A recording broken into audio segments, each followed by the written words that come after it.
रामकृष्ण गाडगे बाबा, राष्ट्रसंत तुकडोजी महाराज आणि मला ज्याचा मनापासून आदर आहे, मला प्रत्यक्ष दर्शन झालेलं आहे आपल्या देशाचे माजी राष्ट्रपती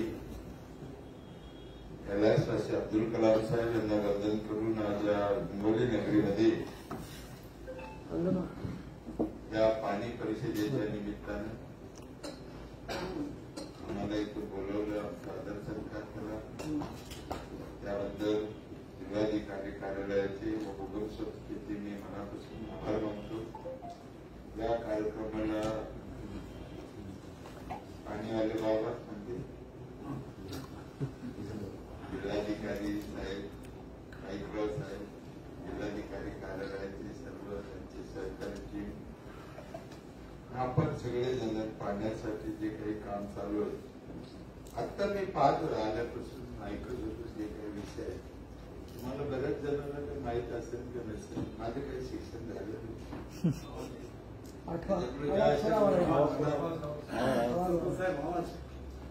या अशा गोष्टीत मला काय जास्त समजत नाही, काय बोलते 90% तरी इंग्रजीत बोलते, मला पुढं कळत, पण काही गोष्टी कळत्या, काही गोष्टी समजत्या. त्या काळात नदीसाठी जो पाईकरावांनी वस्या घेतला, मी या अगोदर मी 1-2 वेळेस ते मला काही गावामध्ये घेऊन गेले होते. लोकांशी कधी बोललं पाहिजे, शाळेत काय पोरांनी केलं पाहिजे यासाठी काम करण्यासाठी घेऊन गेले होते. ते त्यांच्या परीने प्रयत्न करते, अगदी ऋषी लोक जसे काम करते तसे पाईकराव करते.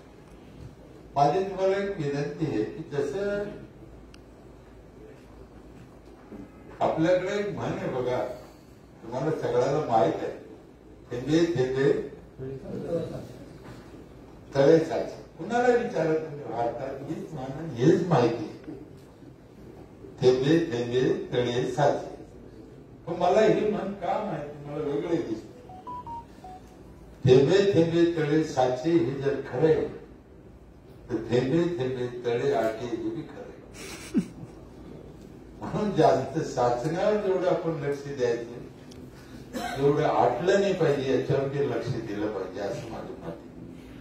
आणि तुम्ही विविध क्षेत्रातले लोक आहेत, हा सगळा विषय पाण्याचा आहे. आलेलं पाणी जिरवायचं कसं, कामात कसं घ्यायचं हे महत्वाचं आहे. पण आलेल्या पाण्यातून एक थेंब आपण वाया कसा नाही घालायचा हे बी तितकंच महत्वाचं आहे. आम्ही आमच्या गावामध्ये अनेक प्रयोग केले, अनेक गोष्टी सक्सेस झाल्या, सगळ्यात सक्सेस होत्या असं नाही. 32 एकर जमिनी माझ्या गावची 100% कोरडं होती, आज 100% बाकी. 20 वर्ष झाले माझ्या गावाला 1 मिनिट नळ पाणी जे सप्लाय असतं गावात 1 मिनिट बंद नाही. 20 वर्षात 1 मिनिट रात्रंदिवस चालू. हे का घडतं, ते याच्यातल्या त्रुटी ज्या आहेत त्या महत्वाच्या आहेत. हा एक विषय म्हणून नाही, मी अनेक विषयावर, गावच्या विषयावर काम करतो, बोलतो. आणि सगळ्यात म्हणजे माणसाचा स्वभाव जो आहे तो फार डेंजर आहे. त्याला तेच कारणीभूत जास्त. बाकी सगळ्या गोष्टींचे आपण इलाज करतो, हा इलाज ठीक आहे, टिकत नाही. अभियान किती निघले आतापर्यंत, टिकत का नाही. आपल्या देशात अजून एक तुम्हाला गोष्ट सांगतो, सगळ्या लोकांचं म्हणणं आहे रामराज्य आलं पाहिजे. माझं म्हणणं आहे आपल्या देशात होतं, गेलं कोण, गेलं कोण याचा विचार करा, आणायच्या नंतर कोण. म्हणजे बारीक बारीक गोष्टीवर जर आपण लक्ष दिलं तर मोठाले कामं सुद्धा आपले सोपे होऊ शकते.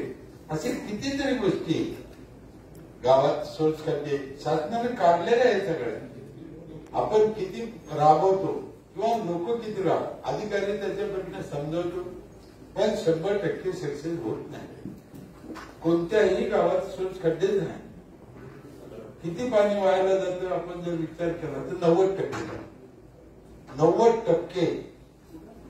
तुम्ही विचार करा, 15 लिटर आपण आंघोळीला पाणी घेतलं तर अंगाला किती टक्के वायाला किती जातं. 15 लिटर पैकी 15चे 15 वायाला जातं. कोणी विचार केला नाही. कपडे धुवायला घेतलेलं पाणी 100% वायाला गेलं, भांडे धुतलेलं पाणी 100% वायाला गेलं. कोणत्याही गावात पाण्याला मीटर नाही. आणि पाणी मीटर ही योजना आपल्याकडे चालू आहे, सगळे आहे ते. मी 20 वर्षापूर्वी मीटर बसवलेली आणि मीटरलाच पाणी देतो आहे. हे भूषण म्हणून काही गोष्टी सांगायच्या नाही. आपल्याला ही देशाला, राज्याला, गावाला, जिल्ह्याला या गोष्टीची गरज आहे. 30 फुटावर असणारं पाणी 300 फुटावर चाललं. मग पुढच्या आपल्या पिढीला आपण काय करून ठेवू, नातवाला काय करून ठेवू? जमिनीतून पाणी येत होतं हे त्यांना विश्वासही बसायचं. म्हणून या सगळ्या गोष्टी, कारण मी काय तुमच्यापेक्षा मी आधी कबूल केलं की काय खूप हुशार आहे असं नाही, शिक्षण झालं असं नाही, पण कामातून मला अनुभव आहे. गावातलं जे ड्रेनेज असतं आपलं, आम्ही त्या ड्रेनेजला पण सोचखटी केली 30 फुटावर 35 फुटावर. आणि त्याचा फायदा असा झाला, बाहेरचं पाणी कमी निघालं, बरंच पाणी जिरलं, पण एक सोचखड्ड्याने 10-20 झाडं जगली, पाणीच घालावं लागलं. आता ड्रेनेजला सोचखड्डा हा प्रकारच नाही पुढे मी पाहिलंच नाही. जेव्हा मी केलं तेव्हा आमचं इंजिनियर बी ऐकत नव्हतं. मी म्हटलं बाबा मी असं केलं, तुला इस्टिमेट करायचं तर कर, नाही करायचं तर नको. झालं, सक्सेस झालं ते साहेब खुश झाले. मी असंच टाकायचं. अशा खूप गोष्टी आहेत, किती झाली. वेस्टेज पाणी हे सोचखड्डे, ड्रेनेजचे सोचखड्डे. सगळ्यात महत्वाचा पाणी हा विषय झाडाशिवाय बाजूला होत नाही. झाडांचं पाणी हे दोन्ही एक आहे. कोकणात 3000 पडतं, आपल्याला 300 पडतं. देव काय आपल्यावर रुसलेलं आहे का? ते जर सम प्रमाणात पडलं पाणी, कशाने पडत? झाडाशिवाय पडणार नाही. म्हणून बऱ्याच गोष्टीत आपला आजार म्हशीला इंजेक्शन पखालेलं होतं ते तसं होतं. म्हणून या सगळ्या गोष्टीचा विचार, तिकडं पाणी साठवायला जागा नाही, तिकडं पडलं. आपल्याकडे साठवायला जागा आहे, आपल्याकडे पडत नाही. तिकडे ओला दुष्काळ म्हणून हानी झाले म्हणून सरकारनं खर्च करायचा, तिकडे पडल्याने म्हणून सरकारनं खर्च करायचा. खूप गोष्टी अशा कितीतरी मी आता बघितलं, बसल्या बसल्या पुनर्भरण. आता तुम्ही राग येईल तुम्हाला, येऊन नका देऊ. मी आधी कबूल करतो काल धरून मी तुमच्यापेक्षा किंवा तुम्हाला शिकायला नाही आलं. तुम्हाला सगळ्याला पुनर्भरण माहिती आहे काय भानगड, केलं पणच नाही. आणि खेड्यात जाऊन सांगतो अवघड आहे ना. जर आपल्याला काही करायचं असेल तर ते आपल्यापासून सुरू झालं पाहिजे, त्याशिवाय ते होणार नाही. लोक आपल्या देशात, आपल्या राज्यात पाहून करायची संस्कृती, ऐकून करायची संस्कृती नाही. सांगितलं तर राग येतो, म्हणून सांगायची कमी, कारण पाहिलं पाहिजे. त्याने कोणाच्या घरी जाऊन पाहिलं ना ते तसंच करतो. एखाद्याला 15 क्विंटल कापूस झाला ना, ते विचारित येतो मी कुठून आणलं. म्हणून आपण त्याला करून दाखवायचे, हे सगळे डेमो करून दाखवायचे. रस्त्याला जे आता रोडला किती झाडं लावल्या जाते, टिकत नाही झाड. का टिकत नाही? त्याचे एकच कारण आहे, ते झाडं फळाचे नाही. आता आपल्या पुढे प्रश्न असे, फळाचे झाडं लावलं तर लय दंगल होईल मोठी. काय दंगल होणार नाही, ते शेतकऱ्यांना सांगत तूच काय, एक झाड तुटायचं नाही, खाऊ दे त्याला फळ लावले सरकारने जरी असले काय फरक पडतो. तो शेतकरी तर आपलाच भाग आहे ना, राज्याचाच माणूस आहे, खाऊ दे. विश्वास बसणार नाही तुम्हाला. माझ्या इथे चालू वर्षी 1.5 लाख नारळ निघाले रस्त्याला. 1.5 लाख लोकांनी खाल्ले फोडून, विकले नाही. आम्ही सांभाळत ते सांभाळते, त्याला मिळते म्हणून ते सांभाळते. म्हणून कोणतंही काम करताना त्याला समाजाला डोळ्यापुढे ठेवावं लागेल. आणि समाज कसा प्रवृत्तोय, समाज कसा ऐकत, किंवा कशाने करीन याचा विचार केला पाहिजे. नुसतं आपलं ज्ञान तर आपल्याला त्याला द्यायचंच आहे, फक्त ज्ञान देऊन तो ऐकत नाही. त्याचा स्वभाव कसा आहे, त्याचा काय फायदा आहे, त्याचं काय हित आहे. आपल्या देशामध्ये 2 लोकांना हे शास्त्र वापरलं आतापर्यंत फक्त, एक श्रीकृष्ण भगवान, दुसरे छत्रपती शिवाजी महाराज. म्हणून ते सक्सेस झाले. हे चंद्र लंगडे पागड्यांनी कसं काय त्याची काम ऐकली, आपलं गाव नाही ऐकत. त्याचे कारण एकच आहे की त्यांनी त्यांचं हित पाहिजे. ज्यावेळेस जोपर्यंत आपण समाजाचे हित पाहणार नाही, तोपर्यंत समाज आपला ऐकणार नाही. तुम्ही कोणतीही योजना घेऊन जा, ती मातीत कशी घालायची याची आयडिया आधीच करून बसते. हा ते सत्य आहे का आहे, त्याला काही इलाज नाही. तर आपल्याला त्याला समजून घ्यावं लागेल पाहिजे. तो आपला शिपाई आहे, गावातला खेड्यातला माणूस शिपाई. तुमची अंगणवाडीची टाईम ग्रामसेवकच शिपाई नाहीये. आपली तिथं का फुलत होती, किती अंगणवाडीच्या जायला ग्रामसेवकाला सांगून सांगून किती सांगायला, त्यांचे डोके तरी केवढं राहतं. किती स्कीम किती योजना त्यांच्या भूखंडीला आणायच्या. गावातल्या प्रत्येक माणसाला कळलं पाहिजे, त्याच्यासाठी प्रबोधन व्हायला पाहिजे. त्याच्यासाठी कोणत्या पिकाला किती पाणी लागतं हे अजूनही शेतकऱ्याला माहिती नाही, माहितीच नाही. तर तो आपलं देतो, भरतोय. खारड जमिनी झाल्या कितीतरी, पाणी देऊ जमिनी खारड झाल्या म्हणून त्याच्यावर आता अधिकारी नेमले त्या जमिनी चांगल्या काय. पाणी किती द्यायचं हे सांगायला. मी सुरुवातीपासून तुम्ही माझं झोप पहा, रामराज्य होतं गेलं काऊन. आपण चुका करतो, दुरुस्त करण्यात आपला वेळ आणि पैसा घालतो. पैशाचा विषय निघला म्हणून ग्रामपंचायतीचं जे आर्थिक नियोजन आहे ते आपल्याकडे चुकीचं आहे, भयानक चुकीचं आहे. 1960ला 20 रुपये साफसफाईचा कर लावलेला आहे. 1960ला, आज पण 20च.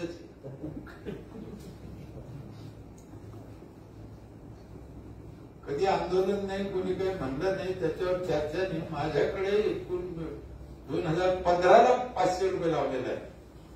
10 वर्षात 500 पुढेच नाही. हा आकडा महाराष्ट्रात तुम्ही कोण्या ग्रामसेवकाला शिवलं, कोणाला विचार. मग मी कसं लावलं काय कायद्यामुळे, त्याच्या 20 रुपयात साफसफाई होईलच कशी. ते सरपंच ग्रामसेवक काय करते, ती 20 घेत नाही, सफाई बी करत नाही. हा काय पर्याय नाही झाला ना. त्यांचा इलाज नाही ही गोष्ट खरी, त्यांच्या हात पोहोचत नाही, त्यांचं आर्थिक गणित चुकलेलं आहे. पण लावीन कोण. म्हणून ह्या गावात आणि गावं सुधारल्याशिवाय, खेड्यात बसल्याशिवाय, तिकडे अभ्यास केल्याशिवाय होत नाही. किती जिल्हाधिकारी खाली बसलेले, माफी मागून सांगतो, मला खूप दिवसाची इच्छा आहे, 8 दिवसातून एकदा तरी तुम्ही खेड्यात गेले पाहिजे. तुम्ही फक्त गावात साहेब तुम्हाला काय सगळं कल्याण व्हायचं विश्वास. आणि कोणत्या गावात जायचं सांगूच ना.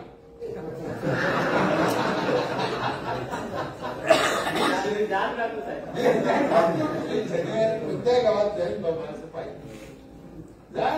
त्या लोकांशी बोलल्याशिवाय होणार नाही, त्या अधिकाऱ्यांशी बोलल्याशिवाय होणार नाही, त्या गावातल्या लोकांशी बोलल्याशिवाय होणार नाही, नियोजन केल्याशिवाय होणार. आमचा जो तो सरपंच उठतो, कोणत्याही आमदाराला डीपीटीसी मध्ये असू, खासदाराला असू म्हणतात समाज मंदिराशिवाय दुसरी काही मागणीच नाही. समाजाची सुरू फालतू पाहिजे चालणार नाही. पण समाज मंदिर बी येत नाही, शाळेचं वेगळं, कोळ्याचं वेगळं, माळ्याचं वेगळं. हा तुम्ही म्हणा विषय भरकटच चालला नाही, त्याला जोडूनच आहे. कारण आपला चांगला पैसा, कोणता पैसा कुठे खर्चायचं हे जर नियोजन हुकलं, आपल्याला पैसा कमी पडतो ना. आता हे तर चालूच राहणार आहे संकट. निवडणुका होते म्हणून काम बंद पडलं, आपली मिटिंग मोडून तर आचारसंहिता लागणार आहे. जिल्हा परिषद चालणारच आहे. प्रोग्राम कार्यक्रम पाहिजे. आम्ही आमच्या आमदारातून ट्रॅक्टर घेतलं साहेब 10 लाख. गावातल्या लोकांची शेती करतो आणि त्यांना त्याच्यात सबसिडी देतो. का पंचायतीने ट्रॅक्टर घेऊन हे कशासाठी करायचं, लोकांचा विश्वास संपादन झाला पाहिजे. लोक तुमच्या इन्व्हॉल्व झाले पाहिजे. 3 वर्ष झाले आम्ही 15 रुपये किलो प्लास्टिक विकत घेतो गावात. एक तुकडा बघितले काय. अहो महिला एवढ्या हुशार झाल्या, तिथे तिथे तर होतीच शेजारतीचं उचलून असं तुम्ही तिच्याकडून ज्ञानेश्वरी वाचली. प्लास्टिक असं प्लास्टिक तिनं करायचं काय, तिनं त्या प्लास्टिकचं काय करायचं. एक लक्षात आपण त्याचाच विचार करायचा, त्याने काय करायचं, त्याने कसं केलं पाहिजे. आम्ही 15 घेऊन कधी 10 घेतो ती भाकरा. ₹5 घाटाचे घाटा, पण प्लास्टिक गावातून हटलं ना. हे करावं लागणार आहे आपल्याला. विजेच्या बाबतीत असेल, सौर ऊर्जेच्या बाबतीत असेल. मला तर लय वेळेस वाटतं आपले शेततळे आहे ना, शेततळ्यावर जर सौर ऊर्जा केला, शेततळ्यावर सौर ऊर्जेसाठी वेगळी जमीन द्यायची, शेततळ्याला वेगळी द्यायची. कशाला? आणि पाणी तुमचं हे होणार नाही पाहिजे, तिथेच मोठं चालत नाही साहेब. हे बघा, ह्या गोष्टी तुमच्या कधी लक्षात येईल, तुम्ही ज्यावेळेस साईडवर काम करायचं सौर ऊर्जेला जमीन ऑटोमॅटिक लक्षात येते ते. त्याला काय करायची गरज नाही. परमेश्वरांनी प्रत्येक माणसाच्या अंगात ही शक्ती दिलेली, त्याला ते कळतं. तुम्ही कोणत्या ठिकाणी बसतात ते तुम्हाला कळतं. मग आता तुम्ही कुठे बसायचं ते तुम्ही ठरवा. तुम्ही जिथे जिथे जाल ते ज्ञान तुम्हाला ऑटोमॅटिक प्राप्त होतं, ऑटोमॅटिक होतं. त्या कामात मन लावून तुम्ही काम करा. म्हणून आमच्या तुकाराम महाराजांनी सांगितलं, कामामध्ये काम तुम्ही म्हणाल, कामाशिवाय काही करत. आणि या लोकांना जसे जसे मी रोज घसा ताणून गेलो ना, माझ्याला शिवरात्रीच्या दिवशी बेल आवडतो. एका हरण कोणाने बेल लावला आहे तो तोडणार. त्याला नसता सांगितलं कदाचित तर त्यानं तोडायचं नसतात. म्हणजे आपण लोकांपाशी काय प्रेझेंटेशन करायचं हे बी कळलं पाहिजे ना. अधुरं ज्ञान, चुकीची माहिती लोकांपर्यंत गेली, किंवा आपला टाइम जाव, आपली ड्युटी निघून जाव म्हणून आपण काहीतरी त्याला एवढं आपलं धातूर मातूर सांगितलं की त्याचे दुष्परिणाम. म्हणून या समाजाला चांगलं सांगलं, चांगलं पाण्याची धूप थांबणे अतिशय महत्वाचं आहे. शीत लेवलिंग लेवल करा ना. आम्ही टोटल 3000 एकर जमीन लेवल केली, बंधारे घातले. पाणी बाहेर जातच नाही ना. पाणी पहिले वाचलं पाहिजे ना. माझ्या इथे 40 फुटावर आज पाणी का बरं? महाराष्ट्रात तुम्ही तोंड पडून कर, आम्हीच काय पुण्यवान नेलं नाही. ते प्रत्यक्ष काम जर तुम्ही केलं, ते एका वडाच्या झाडाखाली कोटी कोटी लिटर पाणी साचत. वड राहिले वड लावायला पाहिजे ना. आम्ही बरेच वड लावतो. तो आपला विषय नाही सांगायचा इथे, काही गमतीचा विषय. महिला लावायला लावलं तुम्ही वड पडले, त्यावेळी एकच शब्द तुम्ही सांगितलं, सांगून टाकतो. मी म्हणलो वडासारखी पवित्र झाड नाही, वडाची पूजा प्रत्येक महिन्याने केलीच पाहिजे, भयानक पुण्य मिळतं. पण आपले वड पूजा दुसऱ्याची वड पूजा का सांगतो मी तुम्हाला लक्षात आलं. तो माणूस खेचला गेला पाहिजे. त्याला कसं आपल्या स्कीम मध्ये ओढलं पाहिजे ही कला आहे ना. याला शिवाय कसं काम करतो मला अभिमान आहे. मी का म्हणतो कसं काम करतो सोडीतच नाही. ते काळा बरोबर गोड बरोबर म्हणतो साहेब कला आहे. म्हणून मला एकच याच्यातून सुचवायचं की खेड्यात गावात त्या माणसाला याच्यात जोडून घ्या. तुमचं काम कमी होईल. तुम्ही एकटे करून करून काय करेल, तुमची भावना असून काय करेल. आम्ही जर विचार झालो नाही उपयोग काय होईल. तुम्ही चांगलं करायचं ना आम्ही नाश काय, तुम्ही चांगलं करायचं आम्ही नाश काय, असं चालू आहे ना. याच्यात तुमचं पुढे कमीपणा आहे किंवा उणीव आहे असं काही भाग नाही. तुम्ही किती करायचं कव्हर करा. बरं यश आलं पाहिजे ना त्याला कुठेतरी. आणि हे संकट पुन्हा सगळ्याला येणार. मी नोव्हेंबर पासून सांगतोय जानेवारीत कोरोना येणार. जानेवारी फेब्रुवारी मला तर अनेक लोक हसले. मला पुन्हा कशाला येणारच. कोरोना म्हणजे काय होतं, ऑक्सिजन कमी पडतो झालं. ते भावरा तयार झालं म्हणून घडत गेलं. काय बाहेर झाला का आंधळा झाला का काय झालं कोरोना काय नाही. त्या लोकांना ती समजून मी सत्य सावित्रीनं वडाखाली नवऱ्याला ओढीत आणलं तर मी तेच सांगतो. त्याला अटॅक आला होता, ऑक्सिजन कमी पडत होतं. तेव्हा काय ऑक्सिजन काय होतं जाम होतो वडाखाली ऑक्सिजन ओढीत आणलं दिवस झालं गेलं नव्हतं त्याला ऑक्सिजन. आपलं शास्त्र जे आहे ना याच्यात ह्या गोष्टी घडलेल्या आहेत. ग्रामगीतेत कितीतरी गोष्टी आहेत. महाराजांनी सांगितलं की आम्हाला वृक्षवरती सोय नाही. कोण म्हणले? इसवी सन 700 वर्षापूर्वी ज्ञानेश्वर महाराजांना वीज तयार कशी होती सांगितली. उदकाची ना आवेशी. पण आवेश आणि उदक हे दोन्ही शब्द आम्हाला तर विसरत चाललं म्हणून कळलं. उदकाची ना आवेश म्हणजे पाणी आधाराने वीज तयार होती. ज्ञानेश्वर सांगितलं. हनुमान चालिसामध्ये सूर्याचं अंतर सांगितलेलं आहे पृथ्वीपासून किती. पण आपल्याला तो अभ्यास नाही. एवढं काय अभ्यास नाही. नसू दे एवढं पण सोपं. गावातले लोक, महाराष्ट्रातले लोक, मी लय वेळेस शिक्षकाला असू, स्वतः अधिकारी असू, कोणी असू, शेवटी आपल्याला ह्या समाजाबरोबर राहायचंय. आज जरी अधिकारी किंवा पैशावाल्या लोकांनी चांगला असेल, पण उद्या यांच्या सगळ्या संघ राहायचंय. एकमेकांसंग सोयरीक करायची, एकमेकांच्या गाडीत फिरायचे.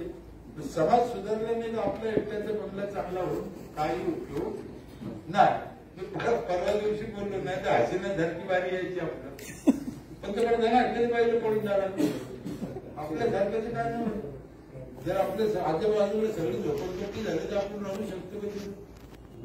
सगळे लोक मूर्ख झाले, सगळे लोक गुंड झाले, नाही ना. म्हणून आपल्या सगळ्याची जिम्मेदारी ही की या श्लोकाला घेऊन चाललं पाहिजे. ठिकाण एक महत्वाचे. उसाला किती पाणी चाललं त्याचा काही अंदाजच नाही. कोणी मोजलंच नाही. आणि एक जण मोजलं ते जाऊन सांगत नाही का? त्याच्यासाठी शेतकऱ्यांचं प्रबोधन, खेड्यातल्या लोकांचं प्रबोधन होणं लय गरजेचं. आणि नुसतं प्रबोधन नाही, त्याला काहीतरी झालंच पाहिजे. आपल्याकडे योजना निघली ना तर ती मोडून खायची कशी, फायदा कशी करून घ्यायची एवढ्यासाठी ती निघते. तिचा उपयोग होतो. असं नाही करताना साफसफाई, स्वच्छता, प्लास्टिक जगाला ते भेडसवून राहिले. रस्त्यावर राहिले ते आज चालत. आता काढायचं बी तर टाक. परत 1400 वर्ष सडत नाही ती जमीन. चांगले बाबा जेवला ती ठीक आहे. साधा आहे का गेलो कोण आपण तुम्ही आम्हीच केलं ना. काही गावं प्रयत्न करते नाही असं नाही. काय अधिकारी प्रयत्न करते. अधिकारी खूप चांगले नवीन आता जे आले ते धरके ते पण चांगले काम करते. टिकलं पाहिजे. त्याच्यात काय होतं? सरपंच 5 वर्षांनी बदलतो, ग्रामसेवक बदलतो, जिल्हाधिकारी बदलतो. हा एक आपल्याला धोका आहे. कारण ते कंटिन्यू पाहिजे ना. ते कंटिन्यू राहते. कधी सरकारच बदलत त्यांनाही धोका होतो ना. हे जरी बदललं, हे बदलणार आहे असं गृहीत धरून आपल्या कामाचं नियोजन पाहिजे. हे होणारच, हे जाणारच. आता इलेक्शन आलं म्हणून तुम्हाला इलेक्शन आलं, पण गावातले लोक त्यांना काही काम नाही होतं किंवा ते त्यांचं काम चालू ठेवू शकत होते. जसं साहेबांनी सांगितलं नदी पळते सध्या, ते सगळ्यात मोठं. ती दम्मानी चालली ना, ते लय फरक. ते अडवलं पाहिजे. दम्मानी चाललं. त्याला खूप मोठे बंधारे घालायची गरज नाही. 1 फूट 2 फुटाचे बी आपले 3 फुट माझ्या माहिती. नुसतं ते रोखलं वितरण नाही झालं. दम्मानी चालत नाही कुठलं.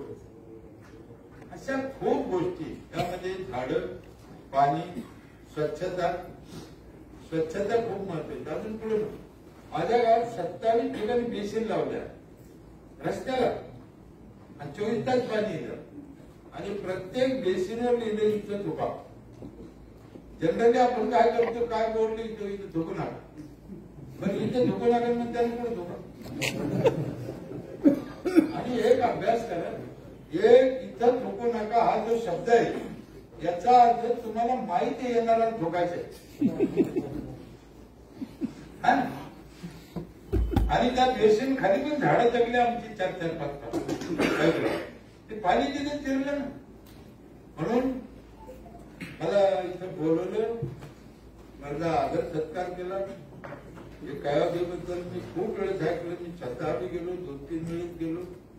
मराठवाड्यात जास्त भीषण परिस्थिती आहे. तिकडे पश्चिम महाराष्ट्रात नाही, तिकडे चांगलं आहे सगळं. आपल्याकडे ही परिस्थिती वाईट आहे.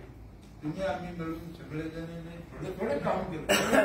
खूप जास्त करायची काही गरज नाही. आपलं जेवढं काम आहे, आपल्या लेवलनं आपल्या हातचं जेवढं काम आहे तेवढं जर तुम्ही सगळ्यांना केलं तर हा हिंगोली जिल्हा पाणीदार नक्की होईल. 2 वर्षांनी हे काम त्यांच्यासाठी किती झडते आणि त्यांच्या त्या मेहनतीला नक्की यश येईल. पण हा काही म्हणजे मंत्र बांधणी होणार नाही. तुम्हाला आम्हाला सगळ्याला त्यासाठी कष्ट सहकार्य करावं लागेल, काम करावं लागेल, खेड्यात जावं लागेल, मैदानात जावं लागेल. पुढच्या त्यांचं भविष्यातलं हित, आत्ताचं हित दोन्ही जर त्यांना समजून सांगितलं तर आपल्याला यश नक्की येईल. धन्यवाद.